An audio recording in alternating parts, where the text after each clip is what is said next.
Buat Allah membolak-balikan hati itu lebih gampang dari kita ngebolak-balikin tangan kita. Gampang banget nih. Jadi nggak ada yang di mata Allah atau dalam persepsi Allah ada hati yang kayaknya nih susah banget nih dibolak-balik.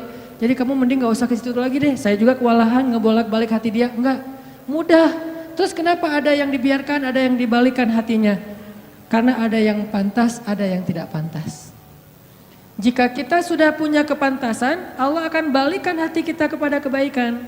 Allahumma habib ilainal iman wa zayyinhu fi qulubina wa karrih ilainal kufra wal fusuqa wal isyan waj'alna minar rasyidin. Hafal doa itu? Nanti cari di YouTube lah ya. Ya Allah, jadikan kami cinta kepada amal soleh dan jadikan rasa cinta itu indah di dalam hati kami. Jadikan kami benci kepada dosa dan jadikan kami termasuk orang-orang yang mendapat petunjuk. Allah bolak-balikan. Gitu juga dengan hati calon mertua. Gimana pun dia ngeblok, nggak boleh masuk lah, gerbangnya digembok segala macam. Cuma gerbang.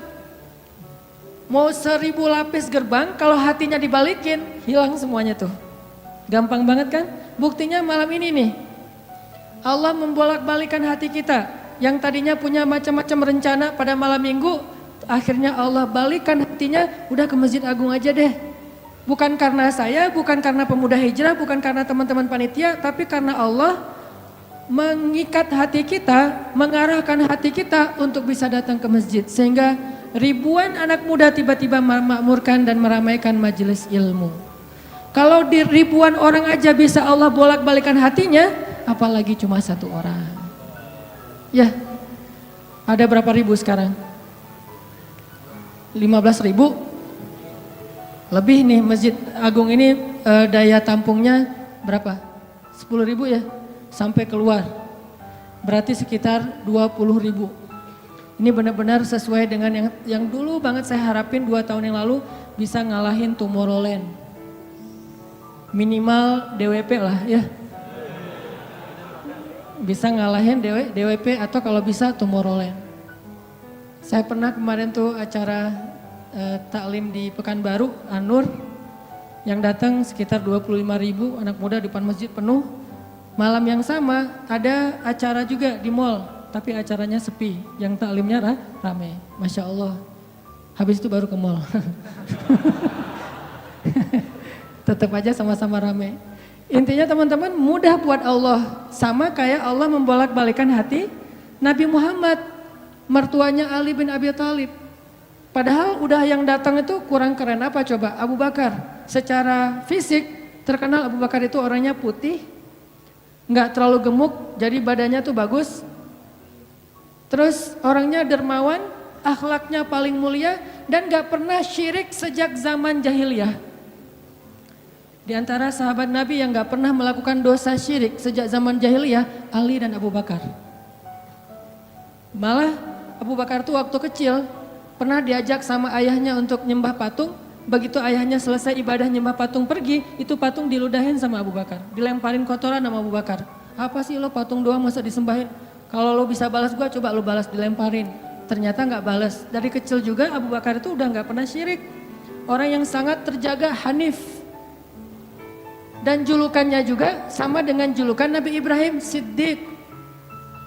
Wadhkur fil kitab Ibrahim innahu kana siddiqan nabiyya.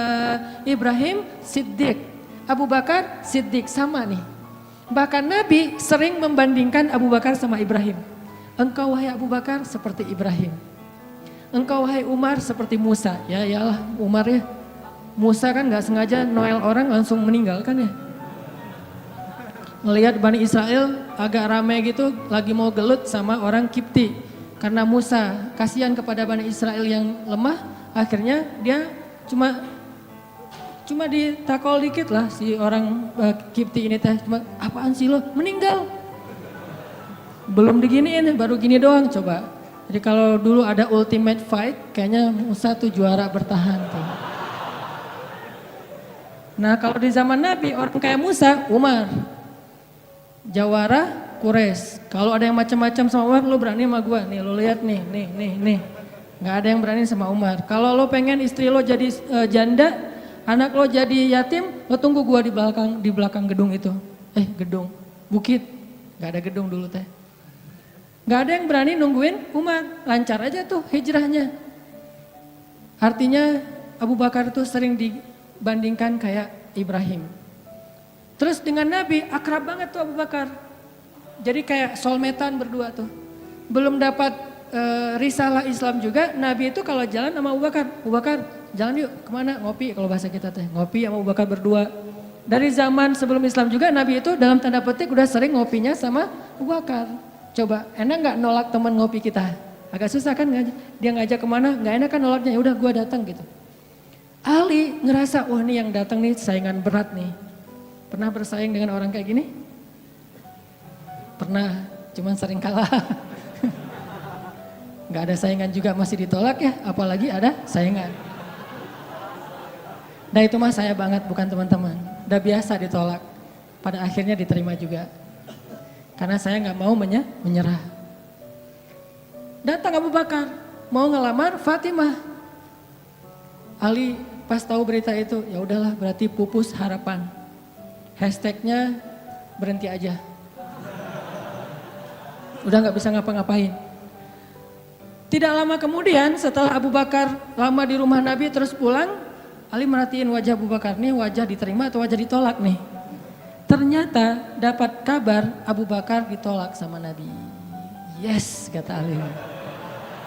Abu Bakar ditolak sama Nabi. Cuman sisi lain, Ali makin gak pede. Kalau Abu Bakar aja ditolak, siapa saya? Bahkan lebih ditolak lagi. Jangan-jangan belum sampai di pintu juga, udah Ali pulang aja deh. Abu Bakar aja ditolak. Yang kurang apa coba? Akhlak luar biasa, agama terbaik, bahkan umat Islam paling baik imannya tuh dan amal solehnya Abu Bakar. Gak ada tandingan lah. Mau ngelihat surganya di akhirat. Orang kaya di dunia dan kaya di akhirat tuh Abu Bakar tuh. Ada orang yang di dunia miskin, di akhirat kaya. Di akhirat miskin, di dunia kaya. Kalau Abu Bakar, dunia akhirat kaya. Surganya Abu Bakar tuh dikelilingin sama Jibril. Jadi Jibril lagi pengen ngukur surganya Abu Bakar. Terbang setahun. Udah setahun terbang itu baru di pinggirnya surga Abu Bakar. Belum sampai ke tengah. Padahal Jibril itu kecepatannya lebih tinggi daripada kecepatan cahaya. Bayangin, udah setahun perjalanan cahaya baru di pinggir surganya Abu Bakar. Belum juga masuk, belum sampai ke alun-alunnya surga Abu Bakar. Baru juga perbatasan coba. Kurang apa Abu Bakar? Ditolak sama Nabi. Duh, makin gak pede, kata Ali. Cuma gak pakai bukan orang Sunda soalnya. Gak lama kemudian datang lagi. Cowok keren, jawara Mekah, Umar datang. Assalamualaikum. Suaranya agak-agak gitulah. Walaupun susah nirunya, cempreng soalnya. Assalamualaikum, waalaikumsalam kata Nabi datang. Pas diintip sama Ali, tanya-tanya ke teman-temannya, ada berita apa nih trending topik. Ternyata trending topik di Twitter, Umar melamar Fatimah. Wah rame lagi viral di mana-mana. Makin, aduh saingannya berat-berat gini gak ada yang di bawah saya gitu yang datang, biar saya agak-agak pede gitu. Ternyata Umar pulang juga ditolak lagi sama Nabi. Ali yes tapi tuh gimana ya kalau Umar aja ditolak yang paling kuat bisa menjaga Fatimah banget kan. Kalau ada apa-apa Fatimah tenang aja ada gua. Naik motor berdua sama Umar gitu kan zaman kita mah ya. Sengaja gak bawa jas hujan. Kalau udah hujan buka baju kasih ke ceweknya. Gak pakai baju memotoran. Cowok banget lah itu mah ya. Pulang-pulang sampai ke rumah minum antangin. Umar tuh jawarannya, Nabi kan pasti tenang banget ngasih anak ke orang kayak Umar. Keluar dia singa, di dalam dia kucing Anggora. Maksudnya apa? Dia tuh gak pernah kasar sama istrinya, walaupun dia keras kepada musuhnya. Kalau dimarahin istrinya, diem aja. Udah selesai dimarahin, udah. Ya udah pergi, nyari teman. Mau curhat habis dimarahin istri, pergi ke rumah Nabi. Pas di depan rumah Nabi kedengaran dari dalam, Nabi juga lagi dimarahin istrinya. Nabi juga diem aja. Ini teladan orang-orang soleh. Jadi yang keren tuh bukan yang gampang marahin istri, tapi yang gampang dimarahin istri. Setuju yang di atas? Cowok keren itu bukan yang gampang marahin istri, tapi yang gampang dimarahin istri. Pah, ya mah. Di dalam rumah tuh ya mah, di luar apa lo? Tuh cowok keren tuh. Pas Nabi keluar, ada Umar. Ya Rasulullah, Umar gak mau ngebahas, gak mau komen lah. Daripada komentar di blog kan, diam aja deh gitu. Udah selesai jalan sama Umar. Umar nanya, ya Rasul saya tadi habis dimarahin istri. Mau ngajak Rasul ngopi, curhat, Nabi juga lagi dimarahin. Kata Nabi, bagaimanapun dialah yang mengurus rumah. Dia yang mengurus aku, keluargaku. Nabi nyebutin kebaikan-kebaikan istri. Nggak mau nyebutin, dasar emang perempuan emang kayak gitu ya. Saya tuh Nabi loh, masa Nabi dimarahin? Kamu paham gak sih perasaan aku? Gitu. Nggak, Nabi nggak ngomong kayak gitu. Nabi cuma membicarakan kebaikan istrinya. Umar yang datang ditolak. Akhirnya Ali udahlah, mau kayak gini mah kayaknya udah nggak mungkin deh. Abu Bakar ditolak, Umar ditolak, berarti ada standar di atas mereka berdua. Yang kaya raya ditolak, yang paling eksis berpengaruh, jawara ditolak. Nah saya nggak punya dua-duanya, masih kecil soalnya. Nanti kalau dia udah dewasa, Ali emang jawara juga tuh. Malah gladiatornya Nabi kan, ketika orang nggak berani menantang seorang musuh, Ali yang berani. Saya Rasulullah, Ali itu. Akhirnya Ali diam-diam aja, udah nggak mau ngebahas lagi tentang Fatimah. Udah aja tutup bab tentang Fatimah. Sekarang yang lain aja deh. Tapi teman-temannya ngegojlokin terus. Ali. Kalau bahasa kita jomblo gitu. Dibully terus. Ustadz posting bully. Teman ngomong gak bully. Pokoknya bully nasional aja. Karena dibully-bully terus, akhirnya Ali memberanikan diri. Ya udah datang deh bertamu. Pokoknya malam ini diterima, ditolak. Walaupun kemungkinan besar ditolak, saya harus datang dulu nih sama Nabi. Beraniin diri, gak usah majang mikir. Datang. Assalamualaikum, waalaikumsalam. Ali masuk. Nabi kan senang banget sama Ali ya. Kesayangan Nabi banget lah pokoknya Ali itu. Duduk, ada apa Ali? Enggak, cuma pengen silaturahim. Enggak ngomong apa-apa coba. Cuma pengen silaturahim. Nabi sehat, mau diambil air hangat. Oh pokoknya gitu-gitu aja. Ali ada apa? Enggak ada apa-apa ya Rasulullah. Cuma kangen aja pengen duduk sama Nabi. Kayak gitu aja terus. Lama-lama Nabi kan paham. Dan Allah yang kasih wahyu. Ali, kamu gimana sama Fatimah?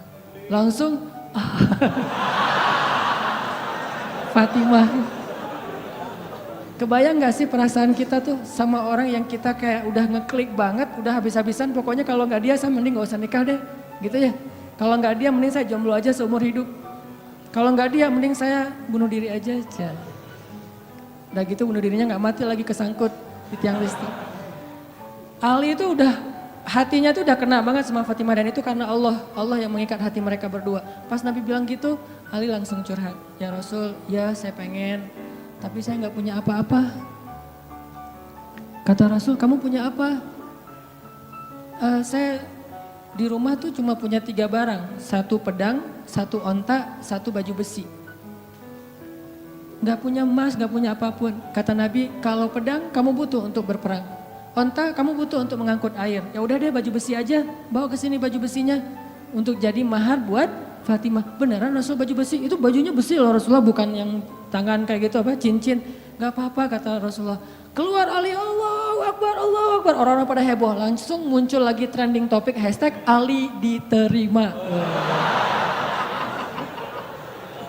Coba, kata Nabi, wahai Ali, bergembiralah, berbahagialah. Sesungguhnya sebelum aku menerima kamu, Allah sudah menikahkan kamu dengan Fatimah di langit. Ini orang yang dibela sama Allah. Apa rahasianya? Oke, cerita kedua. Orang yang dibela sama Allah namanya Hafsah. Siapa Hafsah? Anaknya Umar. Hafsah itu artinya singa betina. Jadi bapaknya singa jantan, anaknya singa betina, sama-sama luar biasa nih. Hafsah istri Nabi, salah satu di antara istri Nabi yang solehah. Suatu hari nggak tahu gimana ceritanya, ada masalah antara Nabi dengan Hafsah. Ini nggak dibahas di dalam teks hadis apa masalahnya dan kita nggak usah kepo ya. Pokoknya ada masalah aja antara Nabi dengan Hafsah, sehingga Nabi terpaksa menceraikan Hafsah. Diceraikan Hafsah secara baik-baik, lalu Hafsah disuruh diantar kembali ke rumah orang tuanya kepada Umar bin Khattab. Baru aja Nabi pulang, Allah mengutus Jibril. Jibril datangin Muhammad. Jibril turun mengatakan, ya Rasulullah, wahai Nabi Muhammad, rujuklah Hafsah. Sesungguhnya Hafsah adalah istrimu di dunia, dan istrimu di surga. Coba bayangin. Nabi nih yang menceraikan Hafsah, tapi Allah dan Jibril ngebelain Hafsah. Berarti Allah ngebelain banget nih cewek. Cewek gimana sih kok dibelain banget sama Allah, begitu suaminya emosi, tiba-tiba nggak sengaja ngomongin, ya udah kita jalan sendiri-sendiri aja. Allah yang ngasih pertolongan, Allah yang ngebelain si cewek ini. Sehingga Allah mengutus Jibril, langsung turun Jibril buru-buru kepada Nabi Muhammad sebelum masa iddah Hafsah selesai. Lalu Jibril mengatakan, rujuklah Hafsah, sesungguhnya dia istrimu di dunia dan istrimu di surga. Akhirnya Nabi pun merujuk Hafsah. Apakah Hafsah marah-marah kepada Nabi Muhammad? Enggak. Apakah Hafsah mengutus Umar? Kan ayah tuh jawara, udah datengin dong Rasulullah tuh, ngecarain saya enak aja. Enggak mengandalkan makhluk sama sekali. Hafsah cuma gini, ya Allah, saya yang salah bukan Rasulullah. Tapi saya tidak bisa hidup tanpa Rasulullah, dia adalah cinta sejati saya. Allah langsung, ya benar Hafsah, udah gua turunin sih Jibril. Jibril turun. Jibril turun nih coba. Ya Rasulullah, rujuk Hafsah, dirujuk. Apa rahasia orang cewek sekeren Hafsah sampai dibelain dari langit ketika dia bercerai sama suaminya? Kisah yang ketiga, cewek juga dibelain sama Allah sampai turun ayat. Kalau tadi dua cerita tidak turun ayat, cuman ilham atau wahyu dalam bentuk isyarat. Kalau sekarang sampai turun ayat loh. Yang ada di dalam surat Curhat. Teman-teman tahu surat Curhat? Surat Al-Mujadalah. Kan terjemahan dari Mujadalah curhat kan ya? Jadi kalau kita pengen lihat curhat itu juga ada di dalam Al-Quran. Bahkan jadi nama surat Curhat. Al-Mujadalah atau Al-Mujadilah. Siapa yang dikisahkan di dalam surat itu? Coba teman-teman buka surat Al-Mujadalah, surat 58 ayat 1. Yang punya aplikasi Al-Quran di handphonenya, coba buka surat 58 ayat 1, Al-Mujadalah. Kita lihat nih, gimana Allah ngebelain seorang cewek yang disebut di dalam ayat itu. Saya bacain ya. A'udzu billahi minasy syaithanir rajim. Yuk, bareng-bareng.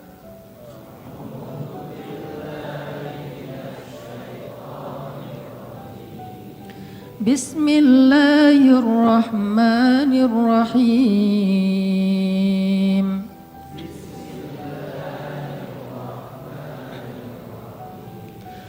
Qad sami'a Allahu qawla allati tujadiluka fi zawjiha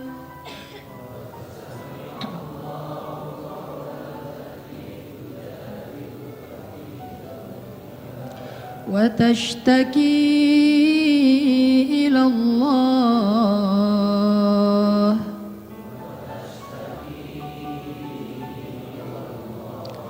والله يسمع تحاوركما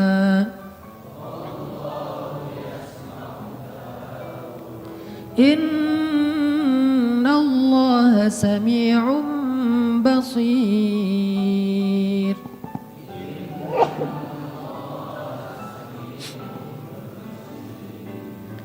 Sungguh Allah telah mendengar ucapan seorang perempuan yang meminta nasihatmu tentang suaminya. Dan dia curhat kepada Allah. Dan Allah mendengar percakapan kalian berdua. Sesungguhnya Allah maha mendengar, lagi maha melihat. Siapa cewek ini? Namanya Khawlah bintu Tha'labah. Namanya Khawlah, catat tuh. Biar kita kalau ngegosip, gosipnya tentang sahabat. Siapa istri Nabi ini gosip ya? Tapi gosip yang benar. Siapa istri Nabi yang pintar masak? Jarang dengar kan? Istri Nabi yang pintar masak namanya Zainab. Ummu Salamah. Istri Nabi yang pintar masak namanya Ummu Salamah. Kalau di zaman kita mah jadi Ummu Salamah Cake, punya brand. Pokoknya kalau Ummu Salamah udah masak, Nabi itu senang banget. Masakan kesukaan Nabi itu dimasakin sama Ummu Salamah. Nah sekarang kita ngebahas cewek lain nih yang dibela sama Allah pas dia lagi ada masalah dengan suaminya, namanya Khawlah bintu Tha'labah. Apa yang terjadi? Khawlah tuh diuji dengan punya suami pemarah. Orangnya tuh gampang bete, gampang marah-marah. Pokoknya kalau udah jalan sama suaminya, di jalan dia marah-marah aja. Sama supir angkot marah, sama motor marah, marah aja kerjaannya. Dasar nih orang gak bisa nyetir, dasar nih angkot, dasar. Kerjaannya marah-marah. Dan kalau istrinya salah dikit, dimarahin sama suaminya. Sampai suatu saat, saking suaminya ini udah marah dan emosi banget, suaminya pun menzihar khaulah. Apa menzihar? Menzihar itu menyebutkan istri seolah-olah jadi ibu sehingga dia menjadi haram buat suaminya, kayak ditalak 3 gitu. Kamu buat saya seperti ibu saya, berarti udah nggak bisa lagi jadi suami istri, udah jadi kayak ayah ibu dan anak. Itu tradisi Arab jahiliyah. Nah gara-gara dia dizihar sama suaminya, dia kan bingung. Terus kalau saya udah digituin, apakah saya masih boleh serumah sama suami saya? Masih boleh tidur bareng dengan suami saya? Kan bingung nih. Minta nasihat dan fatwa kepada kiainya. Waktu itu adalah Rasulullah SAW. Datang nih kaulah ke Nabi dalam wajah yang sedih. Baru dizihar, ditalak 3 sama suaminya, dia datang, ya Rasulullah. Apa hukum seorang suami yang mengatakan kepada istrinya, engkau bagiku seperti punggung ibuku. Artinya udah gak halal lagi. Nabi mengatakan kalau gitu engkau wahai Khawlah sudah cerai dengan suamimu. Udah gak bisa lagi bareng. Bersabar wahai Khawlah. Akhirnya Khawlah pun pulang dalam keadaan sedih, dia curhat kepada Allah, ya Allah, memang suami saya itu banyak salahnya, memang suami saya itu pemarah, tetapi dialah cinta pertama saya. Coba, ketulusan cinta cewek. Dialah cinta pertama saya dan dia gimana bisa hidup, siapa yang akan ngerawat dia kalau dia menceraikan saya? Selama ini yang ngerawat dia cuma saya. Ya Allah bagaimana ini? Watashtaki ilallah. Minta nasihat kepada manusia tapi curhat kepada Allah, itu ayatnya tuh. Tujadi luka watashtaki ilallah. Dia minta fatwanya kepada kamu Muhammad tapi curhatnya kepada Allah. Jangan terlalu sering curhat kepada manusia. Bahaya. Apalagi dua-duanya masih jomblo. Kita curhat ke teman kita, gue lagi kecengin cewek nih. Kayaknya soleha banget, hafal juz 30. Oh gitu? Ya. Anak mana? Ya sekampus sama kita, namanya si Fulan dan seterusnya disebutin, identitasnya, CV-nya udah lengkap. Ternyata dia duluan yang maju. Ditikung di tengah jalan, kan itu berat banget ya. Gara-gara apa? Kok dia tahu tentang cewek itu? Gara-gara curhat kita. Allah tidak pernah menikung hambanya. Hamba sesama hamba saling menikung. Muncullah adegan nanti datang di acara wedding mantan. Udah gitu nyanyi kayak gitu yang baper-baperan gitu ya. Nangis berjamaah. Ini karena sering curhat kepada manusia. Manusia juga kadang-kadang nyebelin. Kita curhatnya sedikit baru opening, dia udah balas curhat lebih banyak lagi. Gua habis diputusin, caranya nggak enak lagi tuh. Gimana nggak enak? Dia cuma ngomong gini, kita jadi adik kakak aja ya. Kan berat banget buat gua. Oh gitu, lu masih mending, gua lebih parah dari itu. Cerita dia tuh, akhirnya dia yang curhat sama kita. Itu ke manusia. Kalau ke Allah nggak gitu. Allah Maha Sami'un, Maha mendengar. Arti Sami'un itu nggak pernah lelah mendengar. Itu arti Sami, nggak pernah lelah mendengar. Kita curhat semalam suntuk juga, Allah tetap sayang sama kita. Udah ya, kelamaan curhat kamu, yang lain hamba-hambaku masih banyak tuh. Nggak ada kayak gitu. Makin kita lama curhat sama Allah, makin Allah sayang sama kita. Makin kita lama curhat kepada manusia, makin dia sebel sama kita. Bayangin kita telepon teman kita, baru juga 10 menit, maaf ya udah lowbat, maaf ya gue harus ngangkat jemuran, maaf ya dan seterusnya. Manusia, tapi Allah Sami'un, Maha mendengar. Arti Maha mendengar ini, Allah tuh gak pernah bosan ngedengerin curhat hambanya. Jadi bukan hanya dia ambil dari angle Allah Maha mendengar segala ucapan kita, bukan cuma itu angle-nya. Ambil angle-angle yang motivasi. Ternyata Allah itu gak pernah bosan, gak pernah capek ngedengerin curhat kita. Jadi kalau kita pengen curhat yang panjang, yang gak akan pernah dicuekin. Kadang-kadang kita curhat lewat telepon ke teman kita, di loudspeaker dia ngapain gitu ya. Kok gak ada suara dia, kok diam-diam aja. Kamu dengar kan? Dari jauh dia langsung lari, iya dengar, terus pergi lagi. Kita ngomong sendiri, teleponnya ditaruh di atas bantal, dia pergi. Itu manusia, Allah enggak.